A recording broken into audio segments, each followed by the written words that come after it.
I pretended I had lost everything, the house, the car, the job. I wanted to test my family. My wife said, I wasn't born to live on scraps. My son refused to help. My wife is ashamed of you. I slept on the street that night, but when a homeless boy offered me a bowl of bone soup, I felt something. The next day, I decided to do something that would change everything. I'm glad to have you here. Follow my story until the end and comment the city you're watching from so I can see how far my story has reached. My name is Harold, and at 64 years old, I made a decision that would either destroy my family or reveal who they truly were. After 42 years of marriage and 38 years building what everyone called a business empire, I decided to test the people I loved most. I pretended I had lost everything. The morning I chose to begin this charade, I sat in my home office staring at the family photo on my mahogany desk. Margaret, my wife of 4 decades, smiled back at me with those green eyes that once made my heart skip. Our son David stood behind us, his arm around his wife Elena, both looking prosperous and content. I had given them everything: the house, the cars, the private school education, the college tuition, the wedding that cost more than most people make in 2 years. I had worked 18-hour days, missed countless dinners, skipped vacations, all to ensure they never wanted for anything. But lately, something had been gnawing at me. The way Margaret's eyes would glaze over when I talked about retirement. How David only called when he needed money or when Elena pushed him to maintain appearances. The conversations that stopped abruptly when I entered rooms. The feeling that I had become nothing more than a walking bank account to the people who were supposed to love me unconditionally. So I crafted my lie carefully. I told them the construction company had failed, that bad investments had wiped out our savings, that creditors were seizing everything. I made it sound convincing. Detailed stories about market crashes and betrayals by business partners. I even printed fake legal documents to make it appear official.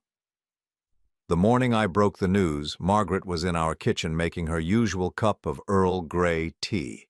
She wore her silk robe, the expensive one I had bought her for our last anniversary. Her perfectly manicured nails tapped against the marble countertop as I spoke. "Margaret, we need to talk," I said, my voice deliberately shaky. "I've been trying to figure out how to tell you this, but there's no easy way. We've lost everything." She set her teacup down with a sharp clink. "What do you mean, lost everything?" I launched into my rehearsed explanation, watching her face carefully. At first there was shock, then confusion, but what followed made my stomach drop. Her expression didn't soften into concern for me or for us. Instead, her lips pressed into a thin line of irritation. "How could you let this happen, Harold?" Her voice was cold, calculating. "How could you be so careless with our future?" Not our future together.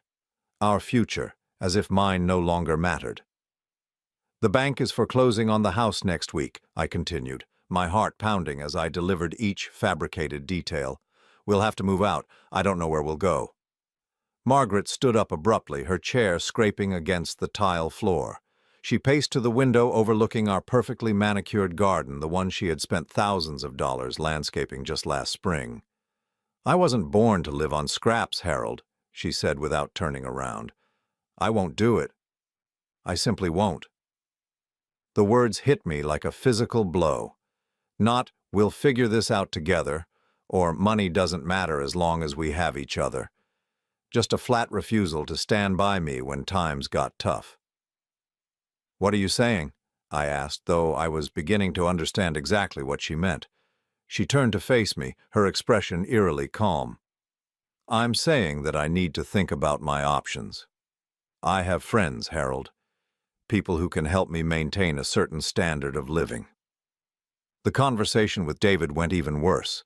I called him that afternoon, asking if we could meet for lunch. He agreed reluctantly, claiming he was busy with work. We met at the diner where I used to take him as a child, back when a $5 meal felt like a special treat to him.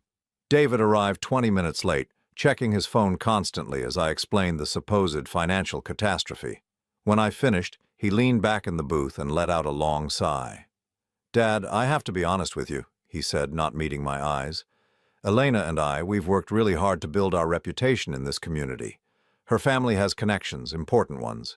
If word gets out that you're financially unstable, it could really hurt us. I felt something crack inside my chest. Son, I'm not asking for your money. I'm just telling you what's happening to our family. David's jaw tightened. That's just it, Dad. Elena's embarrassed. She's worried about what people will think if they find out her father-in-law is broke. It reflects on us, you know. So what are you suggesting? He shifted uncomfortably, finally looking directly at me. Maybe it would be better if you kept your distance for a while, just until you get back on your feet. Elena thinks it might be best if we don't associate publicly. The words hung in the air between us like a death sentence. My own son, the boy I had coached in Little League, taught to drive, walked down the aisle at his wedding, was asking me to disappear from his life because my imaginary poverty might embarrass his wife. I see, I said quietly. And if I don't get back on my feet? If this is permanent? David's silence was answer enough. That evening I packed a single duffel bag with a few changes of clothes and left the house.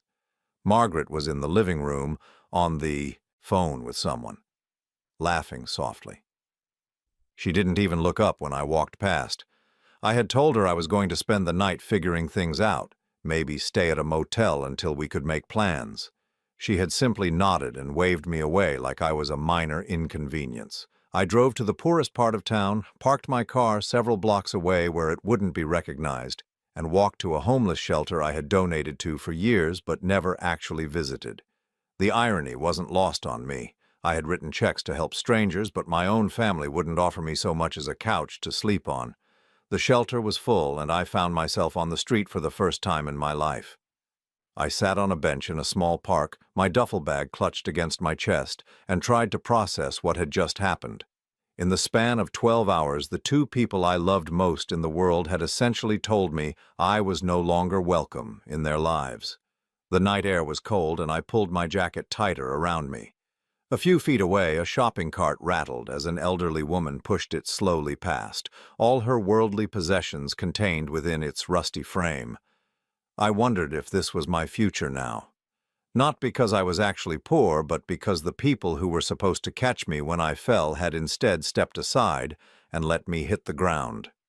As I sat there in the darkness, listening to the distant sounds of traffic and trying to understand how my life had unraveled so quickly, one thought kept returning to haunt me. Maybe I had never really known my family at all. The second night on the streets taught me more about human nature than 40 years in business ever had. I woke up on that park bench with my back screaming and my dignity in tatters, but something else had awakened in me too, a clarity I hadn't expected. I spent the morning walking through parts of the city I had driven past countless times but never really seen. The unemployment office, the food bank, the community center where people lined up for free meals. These weren't just statistics anymore. These were real people with real stories, and I was now one of them, at least in appearance. It was around noon when I met Tommy. I was sitting outside a convenience store trying to figure out my next move when this kid approached me.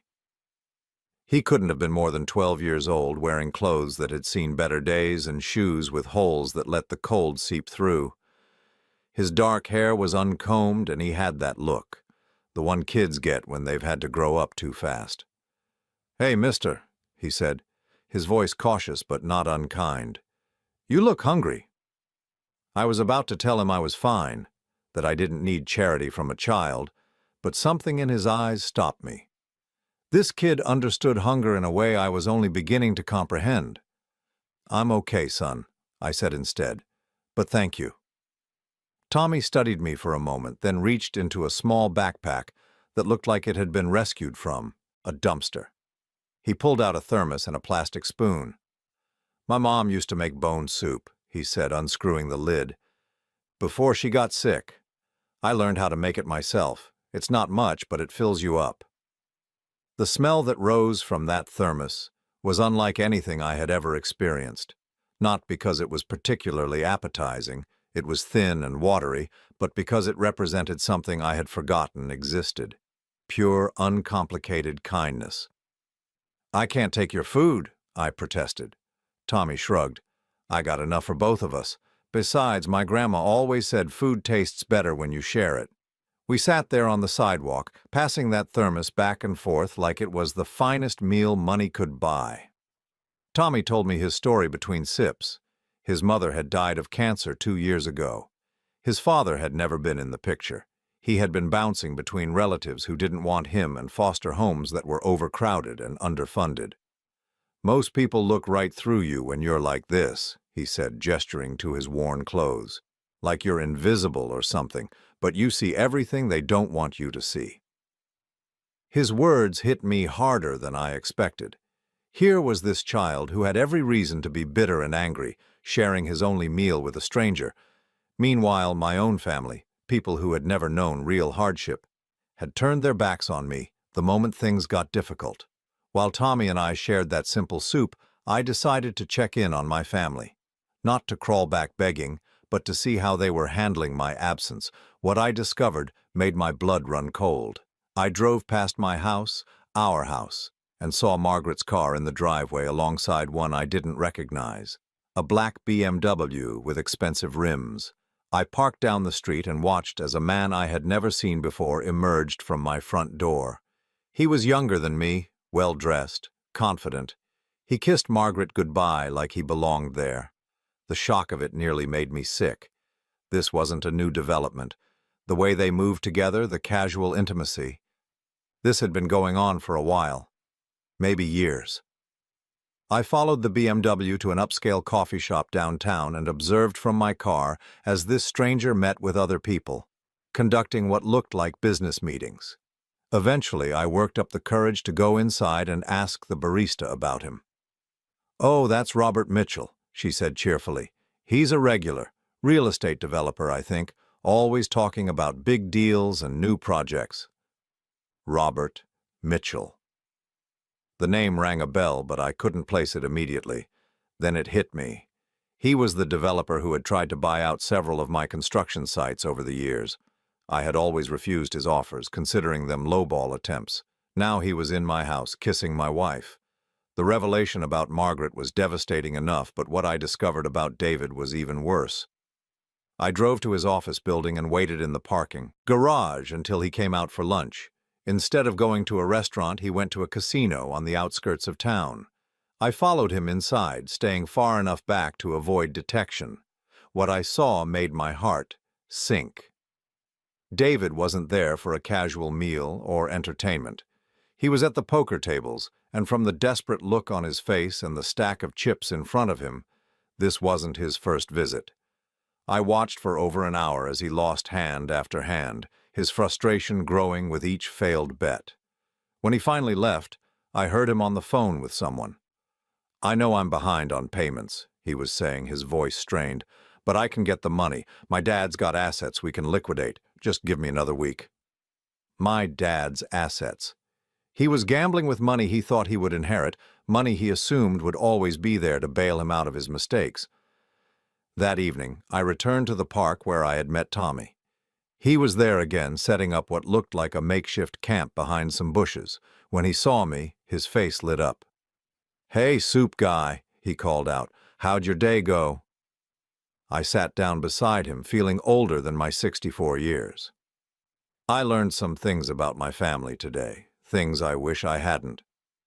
Tommy nodded knowingly. "Yeah, families can be weird. Sometimes the people who are supposed to love you the most are the ones who hurt you the worst." "Is that what happened to you?" He was quiet for a moment, arranging his few possessions in his small space. "My uncle told me he'd take care of me after Mom died, but really he just wanted the Social Security money. When that ran out, he said I was too much trouble and dropped me off at a group home. Said it was temporary, but that was 8 months ago." I felt my chest tighten. Here was this child, abandoned by adults who should have protected him, and yet he had more compassion in his little finger than my entire family had shown me in decades. "Tommy," I said carefully, "what if someone wanted to help you? Really help you, not just for money or because they had to?" He looked at me with those wise, old eyes. I guess I'd wonder what they wanted in return. Adults always want something.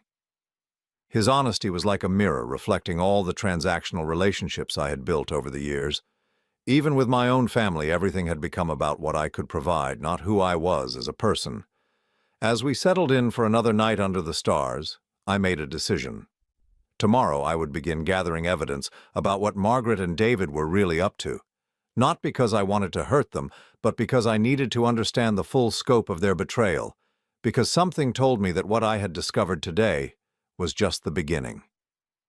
The third day of my supposed downfall brought revelations that shattered everything I thought I knew about the people I had spent my life loving and protecting.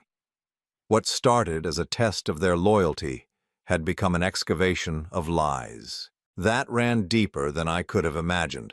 I woke up in the park with Tommy beside me, the kid having insisted we stick together for safety.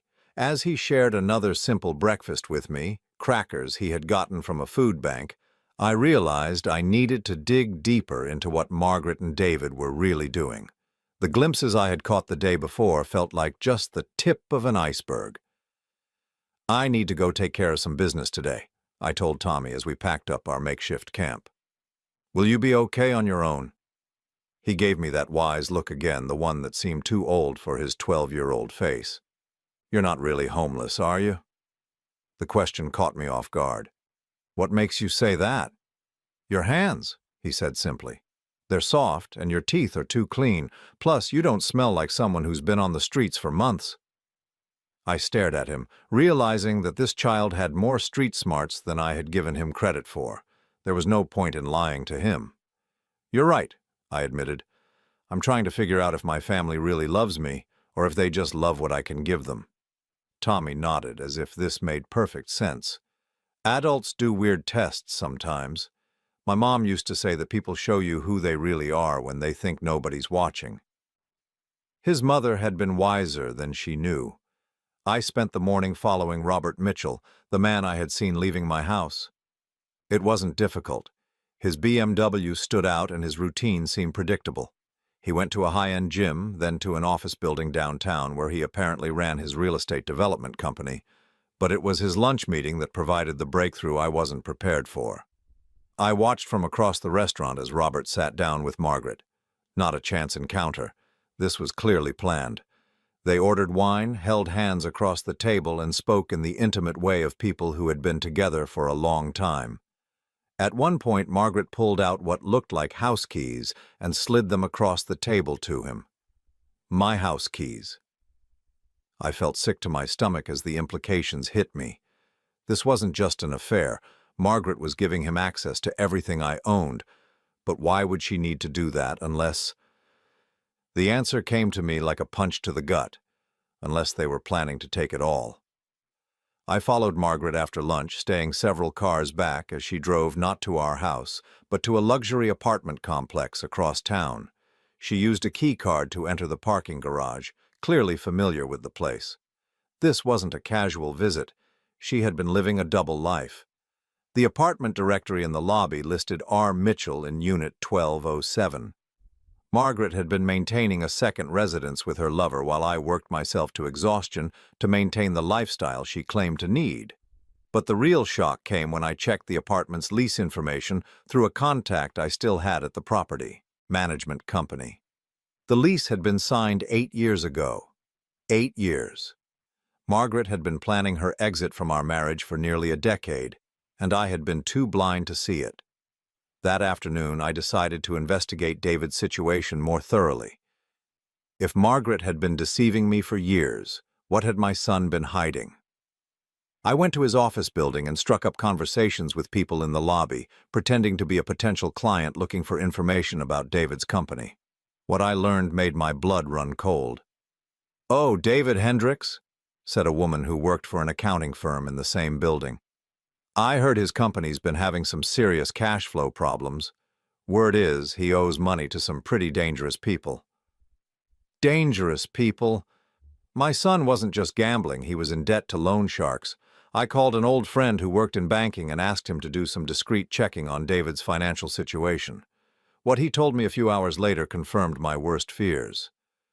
"Harold, I don't know what your son has gotten himself into, but his business accounts have been overdrawn repeatedly for the past 6 months. He's been taking cash advances on multiple credit cards, and from what I can see, most of that money has been going to casinos and offshore betting sites. How much are we talking about? I asked, dreading the answer. Conservative estimate? He's probably into debt for at least $200,000, maybe more. $200,000. Money he didn't have, borrowed against expectations of an inheritance he thought was guaranteed. But the conversation with my banker friend revealed something even more disturbing. Harold, there's something else you should know. Someone's been making inquiries about your business accounts and property holdings. Official inquiries with paperwork that suggests they might have legal standing to access that information. What kind of legal standing? The kind that comes with power of attorney or estate planning documents. Have you recently updated your will or given anyone financial authority over your assets? I hadn't. But that didn't mean someone hadn't forged documents to make it appear that I had. That evening I met Tommy back at our usual spot in the park. He took one look at my face and knew something was wrong. "Bad day?" he asked, settling down beside me with a small bag of food he had managed to collect from various sources. "I'm learning that the people I trusted most have been planning to rob me blind," I said, the words tasting bitter in my mouth. Tommy unwrapped a sandwich and offered me half. "My uncle did something like that. After my mom died, he was supposed to take care of me. But really, he just wanted the survivor benefits and the money from selling Mom's stuff. When I figured it out and tried to tell the social worker, he said I was lying and making up stories because I was traumatized. What happened? He kept all the money and dumped me in foster care when the benefits ran out. But before he did, I heard him on the phone with his girlfriend, laughing about how easy it had been to fool everyone." I felt a surge of anger on Tommy's behalf, but also recognition. Margaret and David weren't just betraying me, they were laughing about it, confident that I would never discover their plans. "Tommy," I said carefully, "what would you say if I told you I might need some help gathering evidence against people who are trying to steal from me?" His eyes lit up with understanding. "I'd say that kids like me are basically invisible to adults. We see everything, but nobody thinks we're smart enough to understand what we're seeing." That night, as we prepared to sleep under the stars again, I began forming a plan. Margaret and David thought they were so clever, playing the long game while I remained oblivious, but they had made one crucial mistake. They had underestimated me. More importantly, they had never considered that I might have allies they couldn't see coming. The next morning, I would begin the most important investigation of my life. Not to build a case for business expansion or to negotiate a construction contract, but to uncover the full scope of my family's betrayal and figure out how to protect myself from the people who were supposed to love me most. But first, I needed to make sure Tommy understood what he was getting involved in, because something told me that what we discovered next would be far worse than anything I had imagined so far. What I discovered in the following days destroyed any remaining hope I had that my family's betrayal might have limits. Working with Tommy, who proved to be an invaluable ally in ways I never could have anticipated, I uncovered a conspiracy so methodical and cruel that it left me questioning everything I thought I knew about human nature. Tommy had been right about being invisible to adults. His youth and shabby appearance made him the perfect reconnaissance agent. While I fed him information about where to go and what to look for, he could observe and listen without raising suspicion. It was a partnership born of mutual abandonment, both of us cast aside by people who should have protected us. The breakthrough came when Tommy overheard a conversation between Margaret and Robert at a coffee shop near the real estate office. He had been sitting in a corner with a newspaper someone had left behind, pretending to read while actually listening to every word they said. "She talked for almost an hour," Tommy reported back to me that evening. "The woman, your wife, she kept saying things like, 'Once Harold's out of the picture,' and 'when we have full control.' The man kept telling her to be patient, that their plan was working perfectly." My hands clenched involuntarily. "What else did they say?" The scary part was when they talked about papers. Legal papers. The woman said something about how Harold would never know what hit him, and that by the time he figured it out, it would be too late to stop them. Legal papers. The pieces were starting to come together in the most horrifying way possible. The next day, I took a risk and called my attorney, James Morrison, who had handled my business and personal legal matters for over 15 years. I told him I was conducting a confidential review of my estate planning and needed to know if anyone had been in contact with his office recently about my affairs. What he told me made my blood freeze. "Harold, that's strange that you ask. Just last week I received a call from someone claiming to be your wife's attorney. They were inquiring about your will and asking about procedures for emergency power of attorney in cases of mental incapacity." Mental incapacity. They were asking very specific questions about what it would take to have someone declared unable to manage their own affairs. I told them I couldn't discuss your personal matters without your direct authorization, but they seemed to already know quite a bit about your financial situation. I felt the world tilt beneath me. "James, I need you to do something for me, and I need you to keep this completely confidential.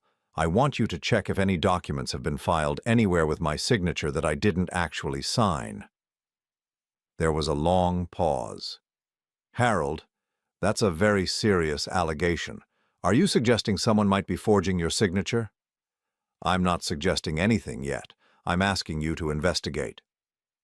2 days later, James called me back with news that confirmed my worst fears. "Harold, we need to meet immediately. What I've found, you're not going to believe this." We met at a small diner on the edge of town, far from anywhere Margaret or David might expect to find me. James spread out a collection of documents on the table between us, his face grim. "Someone has been very busy with your paperwork," he said. "I found records of 3 separate legal filings that bear your signature, all of them dated within the past 2 months. My heart hammered against my ribs. "What kind of filings?"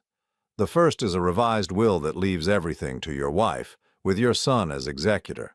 The second is a power of attorney document that gives your wife full control over your finances in case of mental incapacity. The third is a preliminary commitment order for a private care facility." I stared at the documents, recognizing my signature on each one, even though I had never seen them before in my life. The forgeries were excellent. Whoever had done this had practiced extensively. "The commitment order is the most concerning," James continued. "It's a preliminary filing that would allow for emergency psychiatric evaluation and potential involuntary commitment if certain criteria are met." "What criteria?" "Basically, if 2 licensed physicians and a family member attest that you're a danger to yourself or others due to mental illness or cognitive decline, this document would fast-track your commitment to a facility." The room seemed to spin around me. They weren't just planning to steal my money. They were planning to have me declared insane and locked away. "James, how would something like this work in practice?" His expression was troubled. "If they could demonstrate that you were behaving erratically, say if you were found living on the streets, acting paranoid, making accusations against family members, and if they had medical professionals willing to support their claims, they could have you committed within 72 hours. I felt sick. My pretense of being homeless and destitute hadn't just been a test. It had provided them with exactly the evidence they needed to support their case for my mental incompetence. "There's more," James said quietly. "I did some checking on the care facility mentioned in the commitment order. It's a private institution that specializes in long-term care for patients with severe cognitive impairment. Once someone is admitted there, it's extremely difficult to get them released." "How difficult?" "The average stay is 18 months to 3 years. Many patients never leave." I sat back in the booth, trying to process the magnitude of what my family had planned. It wasn't enough for them to abandon me when they thought I was poor. They had actively conspired to steal everything I owned and then warehouse me in an institution where I couldn't fight back. But James wasn't finished with his revelations.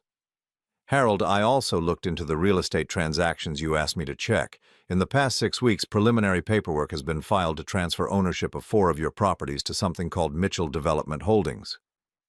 Robert Mitchell. Of course. "The transfers haven't been completed yet, but all the groundwork is in place. Once the power of attorney documents are activated, your wife would have the legal authority to complete these sales. I thought about Margaret sitting in that restaurant with Robert, sliding my house keys across the table to him. She hadn't just been giving him access to our home, she had been giving him access to my entire life's work. That evening I found Tommy waiting for me in our usual spot, but he wasn't alone. A girl who looked to be about his age sat beside him, thin and wary-eyed. "This is Sarah," Tommy said. "She's been staying at the shelter, but they're full up tonight. I told her you were okay." I nodded to the girl, who watched me with the same cautious intelligence I had learned to recognize in Tommy, another child abandoned by the adults who should have protected her. "Sarah heard something today that you need to know," Tommy continued. "Tell him what you heard at the hospital." Sarah's voice was quiet but clear. "I was in the emergency room today. Got hurt when some older kids threw rocks at me. While I was waiting, I heard two doctors talking about a patient they were expecting. They said someone had paid them to evaluate an older man for psychiatric commitment and that the evaluation was supposed to happen tomorrow." My blood turned to ice. "Did they mention a name?" "They said Harold something, and that his family was very concerned about his mental state." I closed my eyes, feeling the walls closing in around me. Tomorrow. They were planning to spring their trap tomorrow. "There's something else," Sarah continued. "They said the man's wife and son were coming in the morning to discuss the situation. They seemed to already know what the evaluation was going to conclude."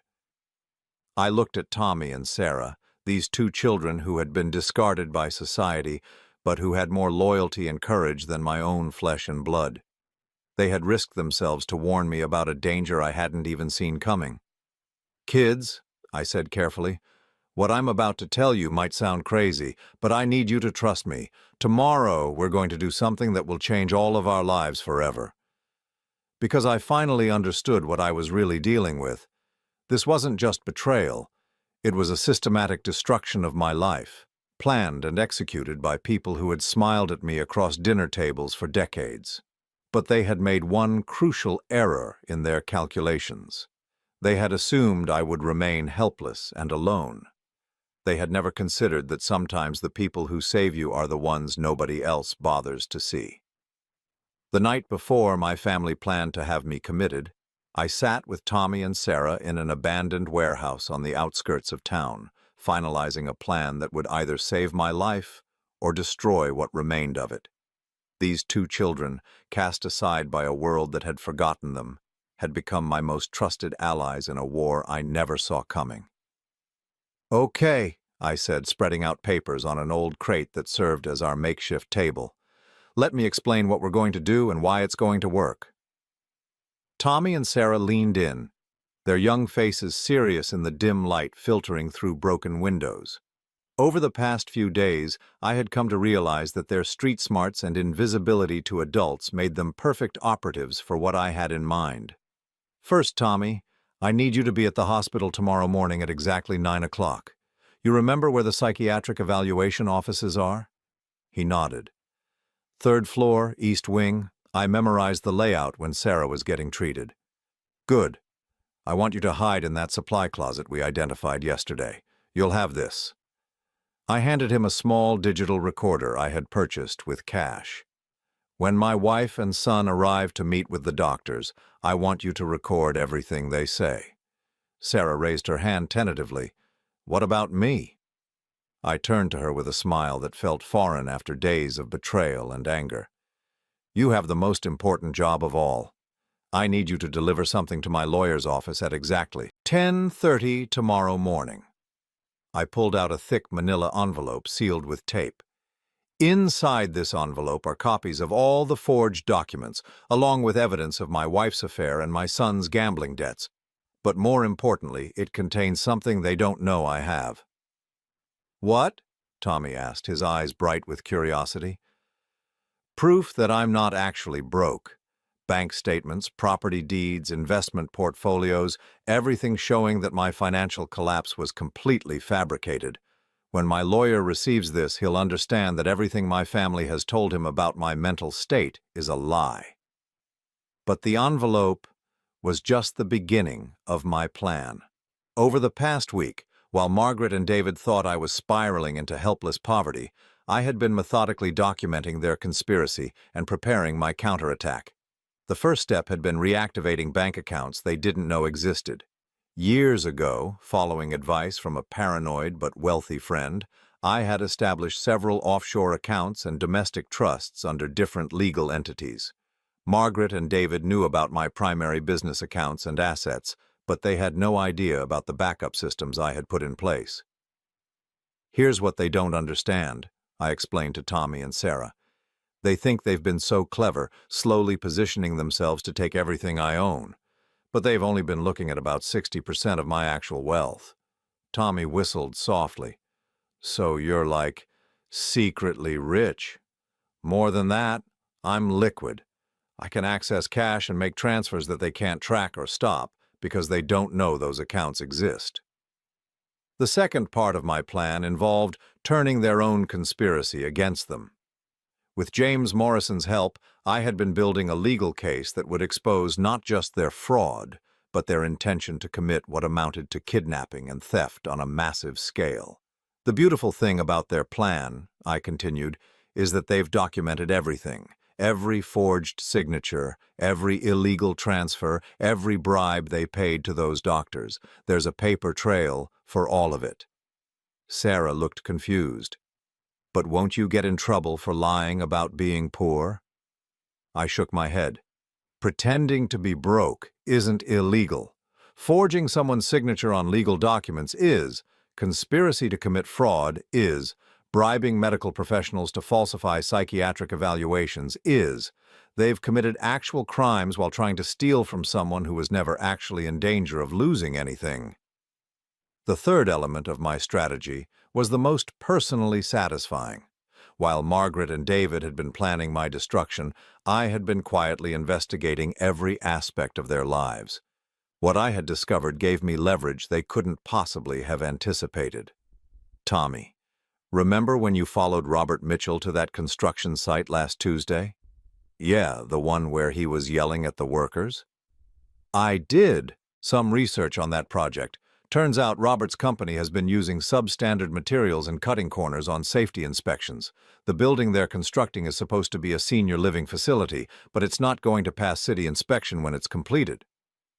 I pulled out a folder filled with photographs Tommy had taken and documents I had obtained through my contacts in the construction industry. "Robert's company is about 6 months away from bankruptcy, which explains why he's so eager to get his hands on my assets. He needs my money to cover up his own failures." Sarah studied the papers with impressive focus for a 12-year-old. "So he's not actually rich?" "He's in debt for over $3 million, and when his current project fails inspection, he'll face lawsuits that will destroy him completely. Margaret thinks she's trading up for a wealthier man, but she's actually about to hitch herself to a sinking ship." The irony wasn't lost on me. My wife, who had refused to stand by me during fake poverty, was about to destroy herself chasing after a man whose real financial situation was far worse than anything I had pretended to experience. But David's situation was even more precarious. My investigation had revealed that his gambling debts weren't just large, they were owed to people who didn't accept payment plans or negotiate settlements. "I made some calls to people I know in certain circles," I told the kids, choosing my words carefully. "The men your son owes money to are very serious about collecting what they're owed. They've been patient so far because they believe David has access to family money, but that patience won't last forever." Tommy nodded grimly. "Bad people don't like being lied to." "Exactly. And when they find out that David doesn't actually have access to my money, that all his promises were based on inheritance he's never going to receive, they're going to be very unhappy with him." The final piece of my plan was the most delicate. While I wanted justice for what my family had done to me, I also wanted to protect the 2 children who had shown me more loyalty in a week than my wife and son had shown me in years. "Kids, after tomorrow, your lives are going to change dramatically. But I need you to understand that this is your choice. If you want to walk away right now, I'll give you money to get somewhere safe, and you'll never see me again." Tommy and Sarah exchanged glances. Then Tommy spoke for both of them. "We don't have anywhere else to go, and you're the first adult who's ever treated us like we matter. We're staying." Sarah nodded emphatically. "Besides, your family is mean. They deserve whatever happens to them." As we prepared to leave the warehouse and get into position for the next day's operation, I felt something I hadn't experienced in years: the satisfaction of being truly understood and unconditionally supported. Margaret and David had spent decades taking my love for granted, assuming I would always be there to provide for them regardless of how they treated me. They had never considered that their actions might have consequences, or that I might eventually reach a breaking point. Tomorrow they would learn that even the most patient man has limits. The morning of the planned psychiatric evaluation, I watched from a rented car across the street as Margaret and David arrived at the hospital together. They moved with the confidence of people who believed their victory was assured, chatting casually as they walked through the main entrance. They had no idea that their conversation would be recorded, their conspiracy would be exposed, and their carefully constructed lies were about to collapse around them. More importantly, they had no idea that the man they were planning to destroy had been several steps ahead of them all along. The confrontation that ended my old life and began my new one took place not in a courtroom or a boardroom, but in the very house where I had raised the son who tried to destroy me. It was 2 weeks after the failed psychiatric evaluation, and Margaret and David had no idea that their entire world was about to collapse. James Morrison had orchestrated everything perfectly. The recordings Tommy had made revealed Margaret and David discussing their timeline for having me committed, their plans for liquidating my assets, and most damning of all, their casual cruelty as they laughed about how easy it had been to manipulate the old fool. But the legal evidence was just the beginning. What happened next was a master class in consequences, finding people who thought they were untouchable. I arrived at the house at precisely 3 o'clock in the afternoon, using the key I had never returned. Margaret and David were in the living room with Robert Mitchell, the three of them hunched over papers spread across the coffee table, papers that, according to James, were forged transfer documents for my remaining known assets. "Well," I said, stepping into the room and watching their faces drain of color, "isn't this cozy?" Margaret shot to her feet, her mouth opening and closing like a fish. David remained frozen in his chair, a pen still gripped in his hand. Robert, to his credit at least, had the intelligence to look afraid. "Harold," Margaret finally managed, her voice shaking, "you're supposed to be... Where have you been? We've been worried sick." I laughed, a sound with no humor in it whatsoever. "Worried sick? Is that what you call conspiring to have me falsely committed to a psychiatric facility?" The silence that followed was deafening. David slowly set the pen down, his hands visibly trembling. Robert shifted toward the door, but I held up a hand to stop him. "Please don't leave on my account, Robert. After all, you're a very important part of this conversation." I pulled out a thick folder and set it on the table, right on top of their forged documents. "This contains recordings of your conversations, copies of the forged legal papers, evidence of the bribes you paid to Dr. Williams and Dr. Peterson, and detailed documentation of Robert's financial situation." Robert's face went ashen. "You don't know what you're talking about." "Don't I? Mitchell Development Holdings is approximately $3,200,000 in debt. Your senior living facility project is using materials that won't pass inspection, and you've been falsifying safety reports for 8 months. When that building fails its final inspection next month, you'll face lawsuits that will bankrupt you completely." I turned to Margaret, whose carefully maintained composure was cracking like old paint. "Did Robert mention any of this when you were planning your new life together? Did he tell you that the apartment you've been living in for 8 years is actually rented under his company's name, and that when his company fails, you'll be evicted?" Margaret sank back into her chair, the reality of her situation finally penetrating. "That's not—" "Harold, you don't understand. We can work this out." "Can we? The way we worked out your 8-year affair? The way we worked out David's $200,000 in gambling debts? The way we worked out your plan to steal everything I've spent my life building? David found his voice at last. Dad, if you would just listen. Listen to what, son? To you explaining how my money was going to solve your problems, how you convinced yourself that stealing from your father was somehow justified because you needed it more than I did? I opened the folder and pulled out a specific set of documents. Did you know that the men you owe money to have been watching our house? Did you know they've already approached your wife, Elena, asking questions about when they can expect payment? David's face went white.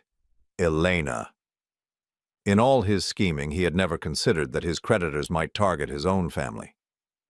Here's what's going to happen, I continued, my voice steady and calm. Robert, you're going to leave town tonight. I've already sent copies of the evidence about your construction fraud to the city inspector and the district attorney. If you're smart, you'll be gone before they issue the warrants. Robert looked like he wanted to argue, but the fight had gone out of him. He grabbed his jacket and headed for the door without another word. Margaret, I said, turning to my wife of 42 years, the divorce papers have already been filed. You'll receive your copy tomorrow morning. Since adultery is still grounds for fault-based divorce in this state, and since I have 8 years of evidence documenting your affair, you won't be receiving any alimony or property settlement. Her voice was barely a whisper. Harold, please. I made mistakes, but we can fix this. The only mistake you made was underestimating me. Everything else was a choice, a series of choices that showed me exactly who you really are. I turned to David last. This was the hardest part, because despite everything, he was still my son. David, your gambling debts are your problem now. I won't be paying them, and I won't be bailing you out when your creditors come calling, but I'm not completely heartless. I pulled out a cashier's check and set it on the table. This is enough to pay off your debts and start over somewhere else. It's also the last money you'll ever receive from me. David stared at the check like it might disappear. Dad, The check comes with conditions. You'll use it to pay your debts, you'll sell your house and your cars, and you'll leave the state. If I ever see you again, if you ever contact me again, if you ever try to claim any connection to me or my money, I'll make sure your creditors know exactly where to find you. The look on his face was a mixture of relief and devastation. He understood that I was saving his life and ending our relationship at the same time. There's one more thing you all should know, I said, looking at each of them in turn. The man you thought you were destroying, the broken old fool living on the streets, he never existed. I've been documenting your betrayal while maintaining complete control of my finances and my life. You didn't just fail to destroy me, you revealed yourselves completely while I remained untouchable. I walked toward the door, then paused. Oh, and the house belongs to a trust you've never heard of, so you'll need to be out by the end of the week. As I left my former home for the last time, I felt something I hadn't experienced in decades. Complete freedom from people who had taken my love for granted. 6 months later, I stood in the backyard of a modest house on the outskirts of a small town 200 miles away, watching Tommy and Sarah help each other with homework at the picnic table I had built for them. The adoption papers had been finalized the month before, making official what had already become true. We were a family. Not a family bound by obligation or genetics or financial dependency, but by choice and mutual respect and genuine affection. Tommy had enrolled in the local middle school and was already showing signs of the intelligence I had always suspected he possessed. Sarah was thriving in 6th grade, her natural wariness gradually giving way to the confidence of a child who finally felt safe. Harold, Tommy called out, Sarah doesn't understand this math problem and I'm not sure I'm explaining it right. I walked over to help them, marveling at how natural it felt to be needed for guidance rather than money, to be valued for my presence rather than my bank account. We never spoke about Margaret and David, but I knew through James Morrison that Margaret had indeed been evicted from Robert's apartment and was now living with her sister in another state. David had used the money I gave him to pay his debts and had moved to Oregon, where he was reportedly working construction and attending Gamblers Anonymous meetings. Robert Mitchell had disappeared entirely, leaving behind a trail of lawsuits and angry investors. As for me, I had discovered something remarkable. When you remove people from your life who only value what you can give them, you create space for relationships based on what you can share. That evening, as we sat around our dinner table, Tommy and Sarah chattering about their day at school, making plans for the weekend, arguing good-naturedly about what movie to watch, I realized that losing my family had been the best thing that ever happened to me. Because in losing them, I had finally found the love I had been searching for my entire life. Not the conditional, transactional love I had accepted for so many years, but the real thing. Messy and complicated and absolutely unconditional. Tommy looked up from his homework and caught me watching them with what must have been a ridiculously sentimental expression on my face. "What?" he asked, grinning. "Nothing," I said, ruffling his hair. "Just thinking about how lucky I am." And for the first time in 64 years, I truly meant it.